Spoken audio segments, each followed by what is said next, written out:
This is really what I'm doing. About to make this presentation today is a true dream come true for me, because the individual I'm going to be telling you about and recapping a little bit of his career was one of my idols, driving idols. He's one of the men that influenced me to get involved with the NASCAR Busch North Series. I swear I'd get involved with it after I met him and saw him perform back in the early 90s, and I did so.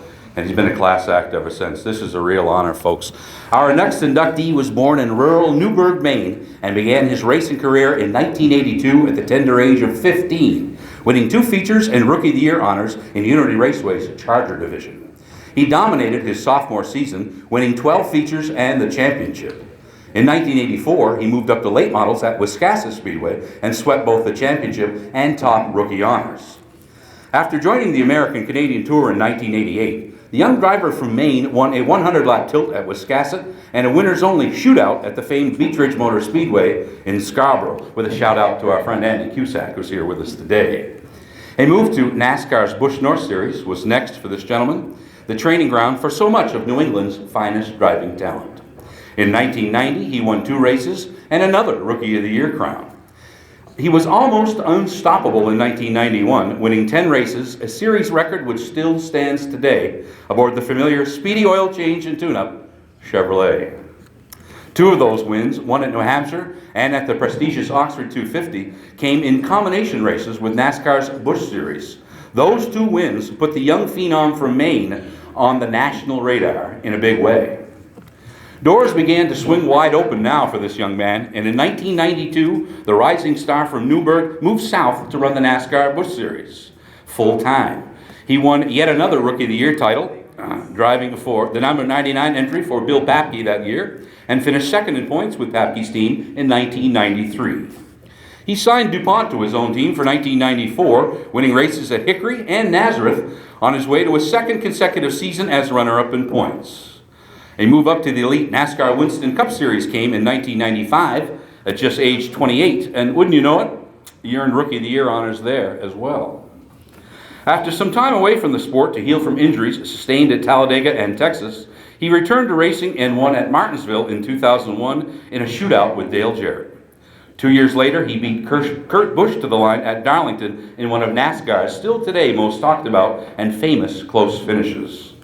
This classy individual from Maine was named the National Motorsports Press Association's Person of the Year in 2003, and for his work in a widely recognized snowmobile charity snowmobile ride, Yay Sleds, in Maine's beautiful Moosehead Lake region. He retired from racing in 2005 and is now a highly respected NASCAR analyst with the ESPN network. Before I give his name here, I want to tell you folks just a little bit more about this individual. Having known him for over 25 years, this is a man not only passionate about racing and his career, this is an individual who exudes class in everything he does. Whether he's on a national television network giving his expertise on NASCAR competition, whether he's up here in New England speaking, or whether he's in his native state of Maine, he just exudes class. This man treats everybody, whether it's a lowly writer like myself or someone who works for ESPN or is in the garage each week at NASCAR Sprint Cup Series races, on a level playing field. He really is down to earth and a heck of a gentleman. He belongs in this hall for his accomplishments here in New England before he went on nationally. And this is really a big honor, very, very fitting today. Ladies and gentlemen, would you please welcome the pride of Newburgh, Maine, into NEAR's Hall of Fame class of 2016, Mr. Ricky Craven.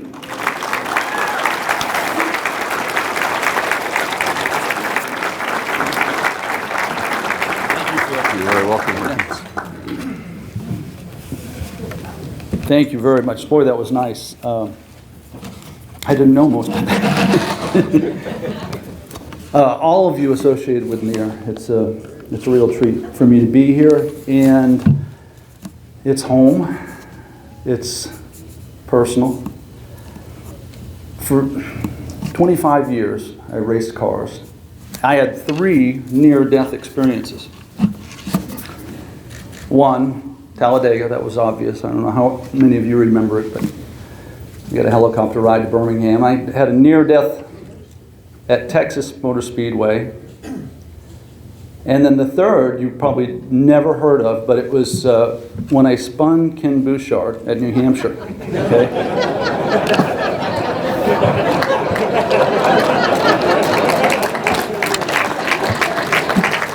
Unintentionally, okay? And I apologize. Listen, he is a big guy. But he's twice as big when he's mad. Oh my gosh, that's the one that scared me the most. But it is an absolute honor, Ken, to go in with you, and Olivia, that was beautiful, remarkable.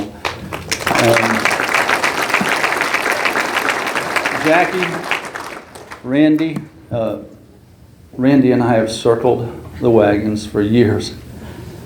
I think he's as much fun as anybody you can be with, unless you're in Afghanistan, okay? If you ever get the chance to go somewhere overseas where there's a conflict, don't go with Randy LaJoy.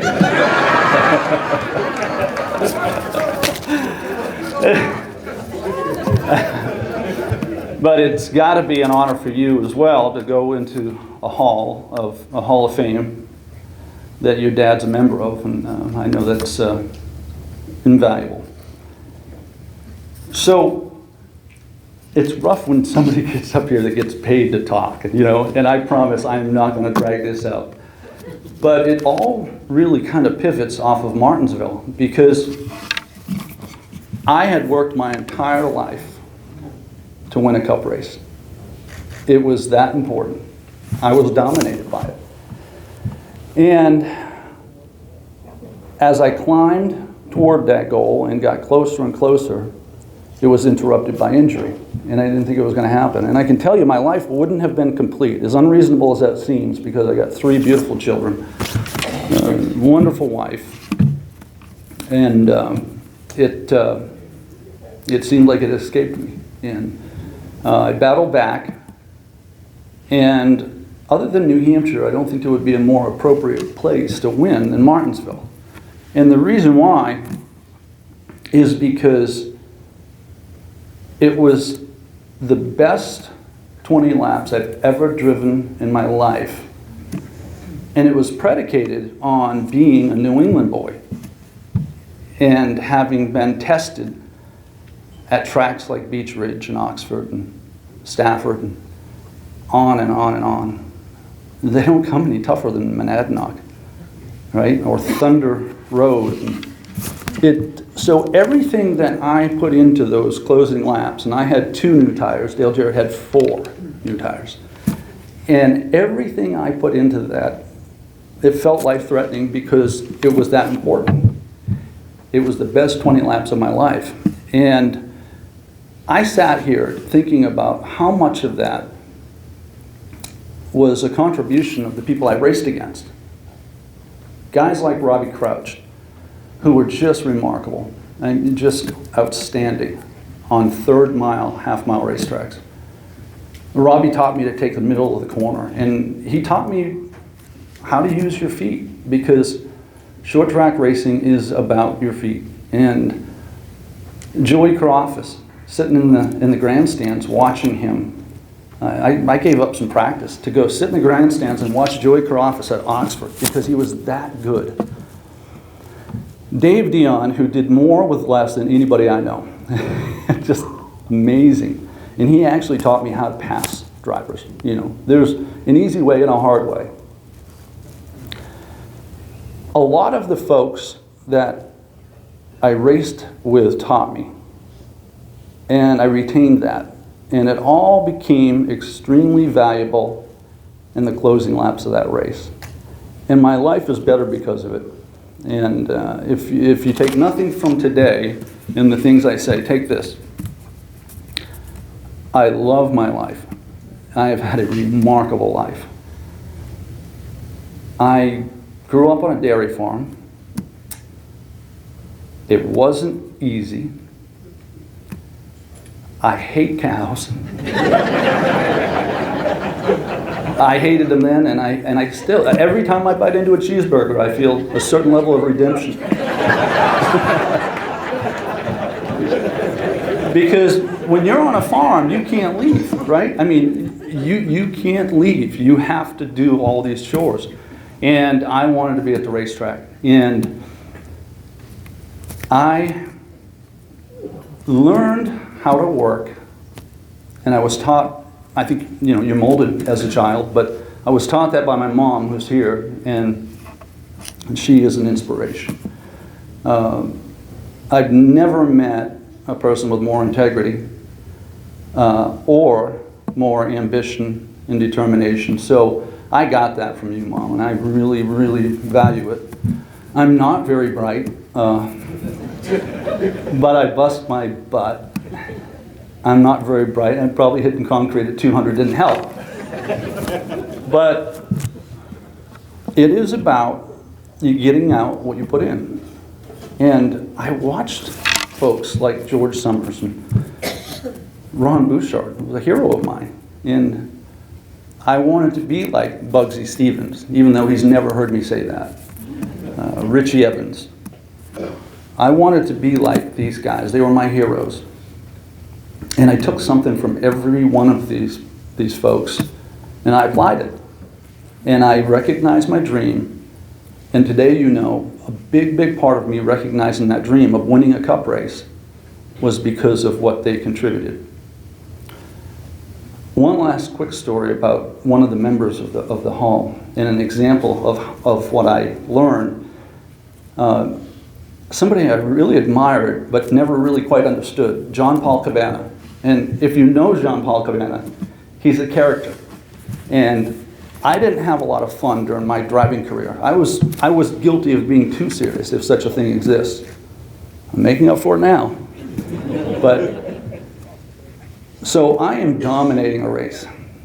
I'm going to win this race. I mean, I'm just dominating it. And somebody loses an engine and puts oil down, and they put 40 ton of speedy dry on the track.